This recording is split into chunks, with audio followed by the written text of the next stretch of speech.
Let me paint a picture for you. It's March 1st of this year. I wake up on that Sunday morning, and the high for the day is going to be a beautiful 75 degrees.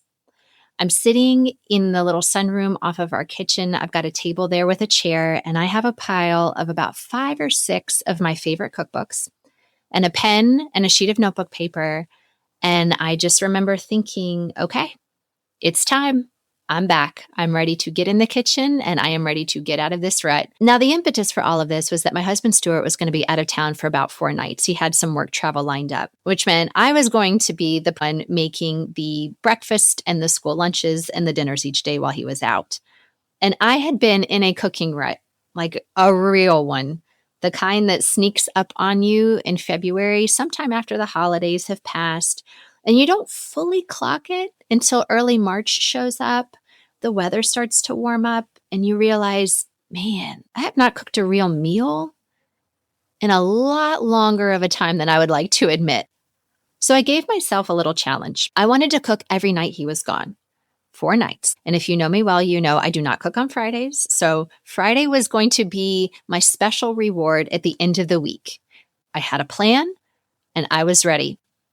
Now, the plan did not survive once it came into direct contact with the week. But, and this is actually the whole episode, it didn't need to. So cozy on in. Let's talk about February ruts, spring resets, and what actually counts. I'm Julia Darling, and this is Home Cooked Stories, a podcast about food, but not really about food. It's about legacy, culture, memory, identity, and what it means to live well in the middle of a full, beautiful, and imperfect life. Because food is never just about the food. Cozy on in. Here's what a winter cooking rut actually feels like. Not the dramatized version of what it looks like, the real one. The one that doesn't really announce itself. It just starts out as one night where you're doing takeout because it makes complete sense. It was a hard day, and so we're going to take the pressure off and order out. And that's true, and that happens. And then a few nights later, you do it again because honestly, why not? Let's keep things easy. And then at some point you notice I've been sluggish, feeling a little foggy-headed. I'm tired in a way that isn't necessarily about getting more sleep. And I started thinking, you know what? I bet a lot of it has to do with the way that I'm eating. Not as judgment, just noticing that all of those nutrient-dense foods, I wasn't getting them on a daily basis. And then there's the February factor of it all. So February, I love it, has this really particular quality to it where from a retail point of view, they want to tell you, hey, it's springtime, Easter eggs and chickens and, spaghetti strap dresses. And yet here I am grabbing like my biggest puffer coat out of the closet because I am still cold when it is 40 degrees outside. And nothing illustrates February and kind of this in-between transition state of springtime, but not really springtime, better than Target. So in February, going into Target because I'm about to buy my weight in Valentine's Day candy and chocolates. And yet what is the first thing that I see when I walk in that door is, teeny bikinis and swimsuits ready for all of the spring break trips that are going to happen for people in the next 4 to 6 weeks. And, maybe it's being in my middle age now, but I'm like, good Lord, the last thing I want to see at this time of a year is walking in and even thinking about needing to buy, let alone put on a bathing suit. And so, I appreciate the optimism, Target. I genuinely do. But I have a few more weeks in my sweaters and I want to fully relish in that and not apologize for it. So when that first warm Sunday showed up, where the sun is out and actually warming your skin, I felt something shift. I wanted the kitchen to be active and smell good again, have things in the fridge that I had made. And a lot of that is tied to how I feel about myself and how I feel in general. And I wanted to feel like myself again. This was my on-ramp. And so I want to tell you about my reset buttons. When I'm getting onto that on-ramp again, there are specific things that I reach for and that I want to cook again after I've been out of the kitchen for a while. Because I think everyone has them, and mine are not glamorous, but they are certainly the 3 that I go to time after time. And the first one is hummus. always hummus first. And what's funny is that growing up with Lebanese grandmothers and mother and aunts and cousins, most of us have a recipe for homemade hummus that we make, and I can get a little competitive with it. And I use my children as the judges. And so, a lot of times, what that would look like when my mom was here and we would go to my parents' house to visit, and my mom would make hummus, I would always say, well, whose is better, mine or Coco's, which is what they called her. Or when we lived in Louisville, Kentucky, near a dear aunt of mine, and we would go over to her house, I would say, whose hummus is better, mine or Aunt Mary's? And so, my goal and how good my hummus is to always have my kids tell me it is either better than my mom's or my aunt's. So hummus is my go-to because if there is a batch of hummus in our fridge, it then has this snowball effect of then I'm buying a lot of raw vegetables to eat with it as a dip, or I'm using it as a spread on a sandwich roll up, or I'm using it as a side for lunch when I'm making falafel. There's just a lot of different ways that I know how to incorporate that into my meal planning or my snacks. The second one is granola. And I love granola for a couple reasons. One, very satisfying to make. It's very few ingredients. From the time I start making it until the time it comes out of the oven, we're talking 25 to 30 minutes.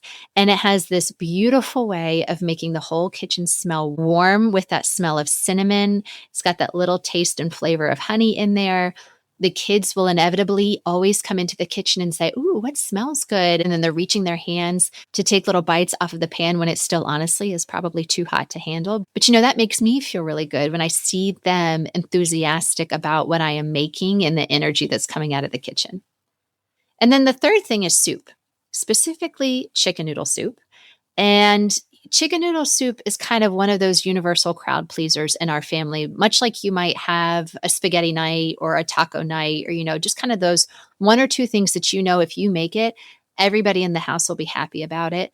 And chicken noodle soup also for us does just signal like it's simple, it's comforting, it's home. So there I was, Sunday afternoon. The hummus is going, the soup is on the stove, and I love to put on a playlist. Like having music in the kitchen just brings the energy and ups the ante on like my groove and my momentum. And, you'd see the kids drifting through, somebody's kind of bobbing their head or walking to the beat. And so it really just does bring the entire space and the energy alive. So that Sunday worked. That part of the plan went exactly according to plan. And then the week started. So Monday through Friday at this particular time of the year now means that we have one, if not two, activities that happen after school, which is a whole thing. And, some nights you have a real window to cook before you need to be somewhere. And so this particular Wednesday, I knew it was going to be tight. My oldest had an activity after school that then bumped up to my son's soccer practice. So we had a small window and I knew I wouldn't be able to make a whole lot. So I asked the kids, hey, this is your night. What do you want me to make? And they requested fried chicken, macaroni and cheese, and green beans. And I thought, okay, macaroni and cheese, thank you, Annie's in a box. I can make that. We've got green beans, check.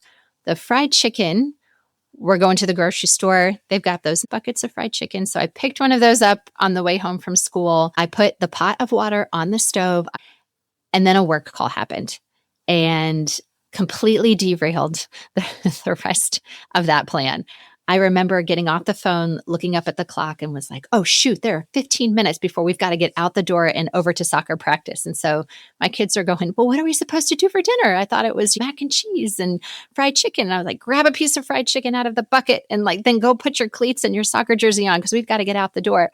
So right then and there, I knew we're going to end up having to order out or pivot and do something different after soccer practice because we've just, quite frankly, run out of time. And so we're already a little behind in the evening. And then my phone rings and it was Stuart. And he was coming home that night, not tomorrow, tonight, which was genuinely wonderful news. I was so happy he was coming back, let alone a night early. So we're on our way to soccer. Stuart's coming home early. And one of my kids mentions, hey, the light on the stove that indicates that the burner is hot was still on when we left the house. And I thought, oh, sweet Jesus. I am 95% certain that I turned that burner off, but I am not like 100% certain. And I did not want to be wrong on this one. So after we drop my son off at soccer, the girls and I get back in the car. We drive home. I run in. I check the stove. Thank goodness, light is off. I did turn the burner off. Check, check. Get back in the car and back off to soccer we go. So it it certainly was a chaotic night. But you know what? At the end of it, we ordered dinner. Everyone ate. They got showered. They got off to bed. It was fine. And here's the thing I keep coming back to. I am completely okay with things not going according to plan, because what I actually wanted, what the challenge was really all about, was to feel different at the end of the week than I had the week prior. And I did. The Sunday happened, the soup happened, the granola happened, the music in the kitchen and the energy. It all came back together. And so the scorecard at the end wasn't really the point. Before I sat down to record this episode, I thought, well, I can't record it. I didn't actually achieve the thing that I set out to do. And then I thought, no, Julia, that's the whole point. That is life in the messy middle. You do need to explain exactly what happened and why that's okay. And what I've been thinking about is why I wanted to set that challenge in the first place. Cook every night, 4 nights, a clean intention. And I think it's because when you're in a rut, you need something to get you motivated and to push you forward. Just that little goal that you're aiming for. It's not a new system. It's not a complete lifestyle overhaul. I wasn't looking to make 4 brand new meals that I have never made before. It was just a little nod to like, hey, you need a reset. So it ends up looking like I'm going to cook dinner tonight. And then I'm going to cook dinner tomorrow night. And then the night after that. You're building a little bridge back to yourself, back into the kitchen, one night at a time. And so here's what actually happened. The bridge did get built on Sunday. That was the real reset. Everything after that was just showing up imperfectly, in the messy middle, with the stove check in between soccer practices and a work call that threw me off my game and an early homecoming for my husband. And it all still counted. The reset happened and the effort was made. I think we do this thing where we set an intention and then we hold it so tightly that when it doesn't go exactly according to plan, it starts to feel like it didn't work. We didn't do the thing. But the plan not surviving the week doesn't mean that the reset didn't happen. It did. And I felt it physically, mentally. I felt better, more grounded by that Friday than I had the previous Friday. That's what the reset actually is. Not the perfect week. Let's be honest, those perfect weeks rarely, if ever, happen. It's just a signal of return, just starting, and then starting again the next day. Even if the next day is takeout from your favorite place because the stove may or may not have been on, or the week had other plans, that still counts. All of it still counts. So Stuart came home a night early, we ordered dinner, and it was a good night. And I ended up the week feeling better than I had started it, not because I cooked 4 nights out of the 4, but because I made the soup on Sunday and I put on a playlist and I enjoyed being in the kitchen again. And it felt like my space again. And you kind of start to feel like, okay, we're coming out of the rut. I am coming out of my cocoon, not completely because I still don't want to put on shorts, but just enough to usher in spring. So, find your reset button, whatever it is. Find your Sunday, make the thing, put on the music, let it be imperfect, and then let the week interrupt you and start again anyway. So if this episode felt like something, perhaps a nod, a laugh, a little recognition of your own February, I would love for you to subscribe to Home Cooked Stories wherever you listen. And if you're feeling generous, a review means more than I can explain. It genuinely helps the show reach more people who need it. So just, go on over there and click that subscribe or that follow button. I also write over on Substack, and so that comes out as a newsletter every other week, straight to your inbox. So if you're interested in that, please go over and check me out on Substack. There's more coming soon. I am glad you're here, and I will talk to you next time. That's it for today's episode of Home Cooked Stories. If something we talked about stuck with you, send it to someone who needs to hear it. Follow the show so you never miss a conversation. And if you have a minute, leave a rating and a review. It genuinely helps more people find their way to this table. I'll see you next time.